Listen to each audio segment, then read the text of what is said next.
বসুন। ধন্যবাদ। আমি একটা বিষয়ে কথা বলি। আমি একজন নির্বাচিত বিধায়ক।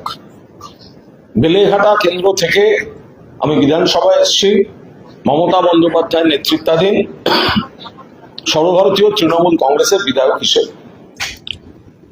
এখন অনৈতিকভাবে বিচারাধীন যে অংশটিকে বিরোধী দল করেছেন মাননীয় অধ্যক্ষ, তারা আমাকে বলতে দিচ্ছে না। তারা সকলকে অ্যালাউ করবে, কিন্তু তারা আমাকে বলতে দিচ্ছে না। এর আগে গুন্ডা দমন বিল নিয়ে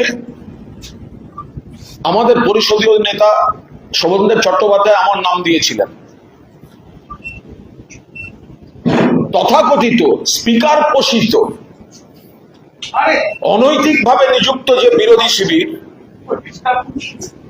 নিয়ম মতো তো অপোজিশন চিফ হুইপকে অপোজিশনের নাম পাঠাতে হবে। এখন অনৈতিকভাবে তার হাতে দায়িত্ব দিয়েছেন, তাদের দিকে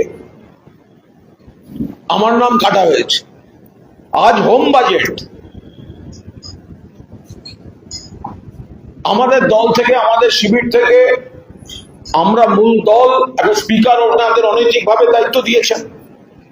শোভনদেব চট্টোপাধ্যায় আমার নাম বক্তা হিসেবে দিয়েছিলেন। কোনো আলোচনা ছাড়া, কিচ্ছু না জানিয়ে আমার নাম আজকেও বাদ দিয়ে দেওয়া হয়েছে। আমি হোমে মাননীয় মুখ্যমন্ত্রী, পুলিশ মন্ত্রী তাকে বলতাম এটা কি হচ্ছে। মমতাদির নেতৃত্বে যে মূল দল, সেটাকে ভাঙার জন্য পুলিশ ব্যবহৃত হচ্ছে।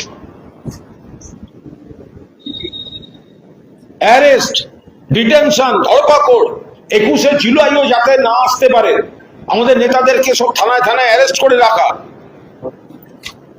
20 তারিখ রাতে আমার বাড়িতে হামলা, লোক গেছে। সরকার চায় না আমি বলি, তাই এদেরকে বিটিংটা, দালালগুলোকে সামনে রেখে আমার নাম বাদ দিচ্ছে। কন্ট্রোল চেষ্টা হচ্ছে বিধানসভার মধ্যে।